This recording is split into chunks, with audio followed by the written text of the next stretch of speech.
everybody, welcome back to Rustic Roots Homestead. Today we're in the kitchen because we are going to be making all of my cleaning products that I need in order to tackle this very messy house.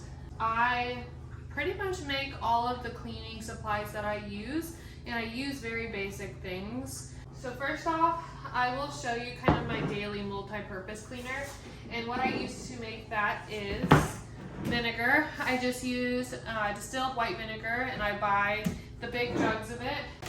And then I use citrus peels, or I actually had some basil and mint from the garden that I use, and also some rosemary as well. So I haven't tried these yet. I'm testing out these scents, and so far they smell delightful. They're beautiful and fresh and clean. So mainly, we drink a lot of lemon water here, so we always have an excess amount of lemon peels.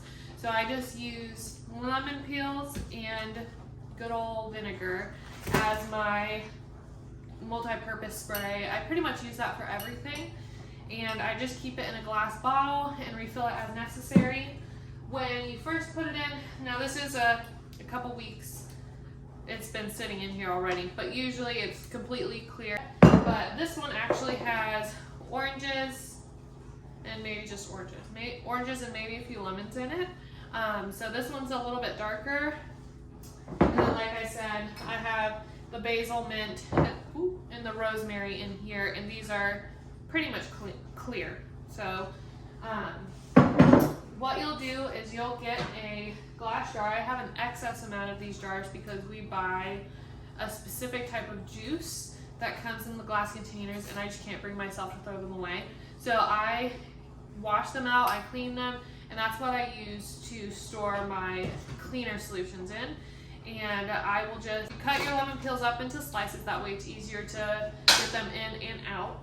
Anyway, so you fill it about here with lemon peels, and then you fill it, the rest, if you want to do a concentrate, you can either fill the whole thing with vinegar and then just add a little bit of water when you put it in here, or you can fill it to about covering the peels to a little bit over the peels with vinegar, and the rest of the way with water. That way you wouldn't dilute it. Like I said, you can scent it however you would like. You can also use different essential oils to scent the cleaning solution that you use. I have, my favorite are Woolsey's. I also really like Nature's Truth essential oils, and then I just have this random peppermint one that came with one of my diffusers, but I use a lot of the Woolsey oils at the moment just because it's what I have. And that is pretty much it for my overall multi-purpose cleaner. And I use this on glass, windows, surfaces, bathrooms, tubs, tile. I use it on everything. Oh, I actually am going to go ahead and strain out one of my jars because it is time to refill my multi-purpose cleaner. So once you fill them up and you have it all set and ready, you're going to want to let it sit for at least 2 weeks. This has been sitting longer, but it's totally fine as long as it's sealed. There you go. Now this one does have some of the pulp. I don't really take the time to cut all the pulp off. I just make sure I strain it before I put it into my spray bottle. That way it doesn't clog up the sprayer.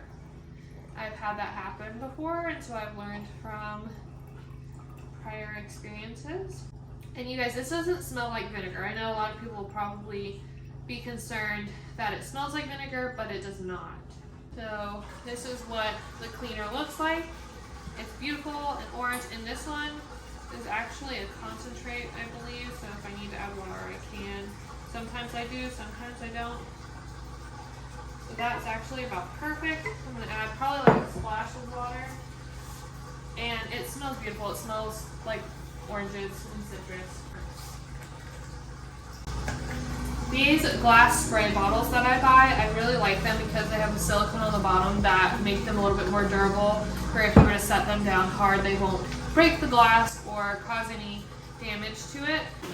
Next one is going to be our dish soap. I use a pump bottle. It's by the same brand, the Everspring brand, and it makes a foaming dish soap. I have some in here, but I figured that we would make it together just so that I can refill it, because why not? I use a pure cast iron soap. This is the Dr. Jacobs Naturals. This is actually it says Rich Cast Oil Body Wash. I didn't realize that when I was picking it up, but I don't want it to go to waste. I usually find, so I found this one at TJ Maxx, and I also can find Dr. Bronner's soaps at TJ Maxx for cheaper than you would find them at Walmart. And then I use a little bit of baking soda to help get that greasiness and grime off of the dishes. And then I use hot water as well. Do about 2 cups of hot water. And then I'm going to do about a tablespoon of baking soda. The cats are running around like crazy. I'll do a tablespoon and a half maybe. I'm going to stir this to dissolve the baking soda before putting it into the soap container. When making your soap, you're going to want to do about 1/4 of cast towel soap and 3/4 water, or 1/3 of cast towel soap, 2/3 of water. Now, the trick is to pour it in here without making a mess. We're going to make a mess. Alright. That's probably more than enough. Okay. And we made a huge mess, so I'm going to clean that up. Okay, then we're going to add our cast towel soap. I'm going to fill the rest of the way. So this is what it looks like so far. And I am actually going to add a little bit of lemon essential oil into it as well, just to give it a nice fresh scent. And this is peppermint, so it'll be a lemony peppermint soap. I've been using this soap for a couple of days now, and I will just say that the Dr. Jacobs is not very foamy and it does not remain consistent throughout, so I'm having to use much more. So going forward, I'll definitely use Dr. Bronner's. And there you have it. You have dish soap. Next, we are going to make a scrub for your kitchen sink, or I actually use this in the bathroom sinks or in the toilets as well. I'll sprinkle a little bit of this in there with the spray and then scrub the toilet, and it works really, really well. So I'm going to fill my container with baking soda. I'm going to do a little bit of lemon essential oil and a little bit of eucalyptus, a little bit of grapefruit. I like a really citrusy, minty scent. And I'm just going to use the back of this to mix it all up. I have been using this baking soda recipe for quite a while now, and I have just grown to love how easy it makes cleaning. It really gets all of the dirt and grime off without having to scrub super hard, and it doesn't scratch or tear up any of the surfaces that you're using it on, and it leaves such a wonderful smell behind once you're done.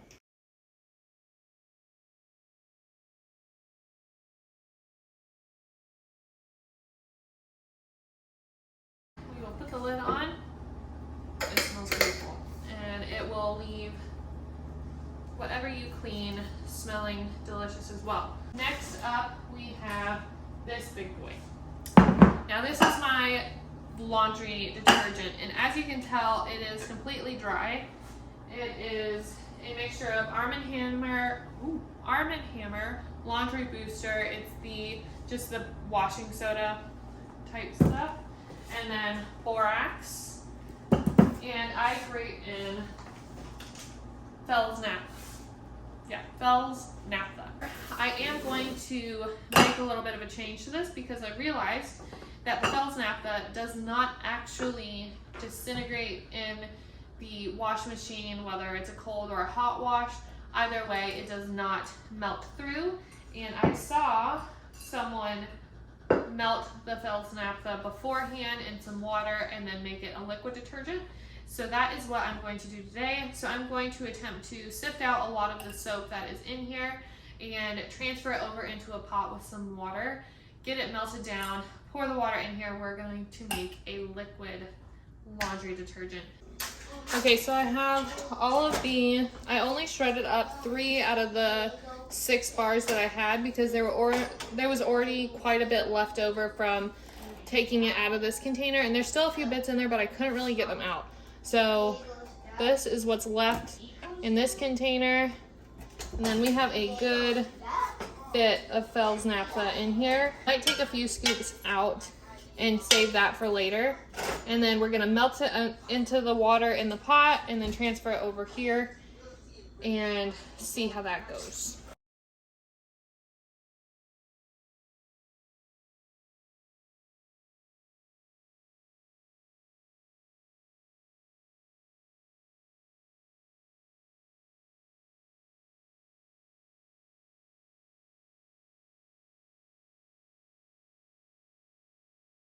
There are still some chunks in it, but I want to get it transferred over here and get it in before it gets too far, because I believe I'm going to have to put some more water in here anyway and add a little bit more of the powders. So I'm just going to slowly kind of get this in and stirred around our borax and our Arm & Hammer super washing soda, and then fill it up more with water. If you aren't making a mess, you're not doing it right. All right, I'm gonna fill this pot up with some water and get it in there.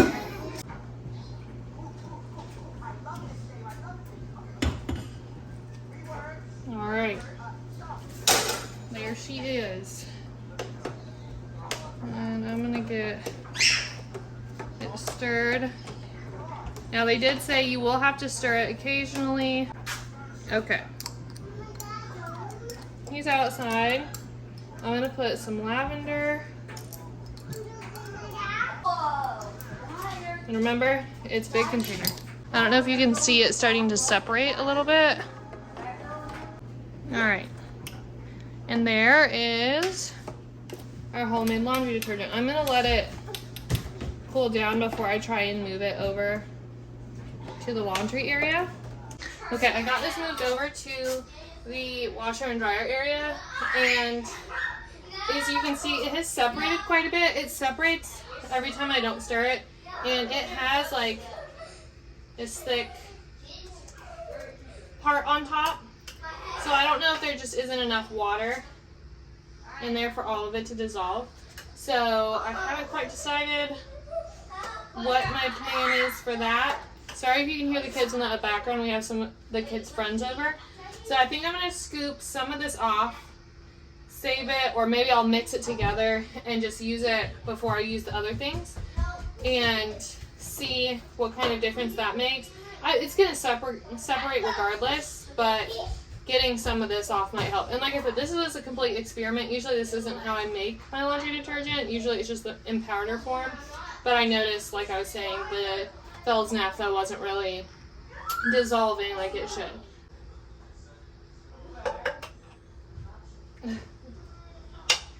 Okay. That was a lot of soap and residue still sitting at the top. So I'm going to save this for the next batch.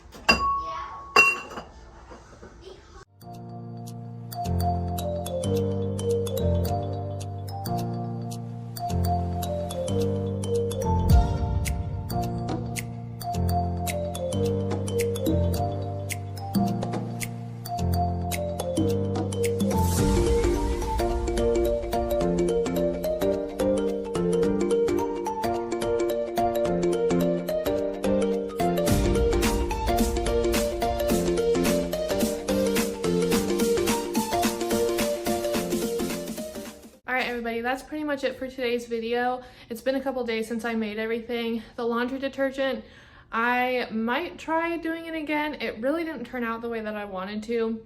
I ended up having to separate a lot of the separation off, so I had to scoop it out, and now I've got like a clear soapy liquid and then like a soapy paste that I have to mix together when I wash the clothes. So I might look at the video again to see if maybe I did something wrong. Maybe they did something differently. But overall, I'm not sure if I 100% like it. I will also say that the Dr. Jacobs cast towel soap is not that great, and it's not as foamy and sudsy as the Dr. Bronner's. So it makes washing dishes a little bit more difficult. So I will definitely say if you try the dish soap, make sure you get Dr. Bronner's cast towel soap, because that by far has been the best for making that type of solution.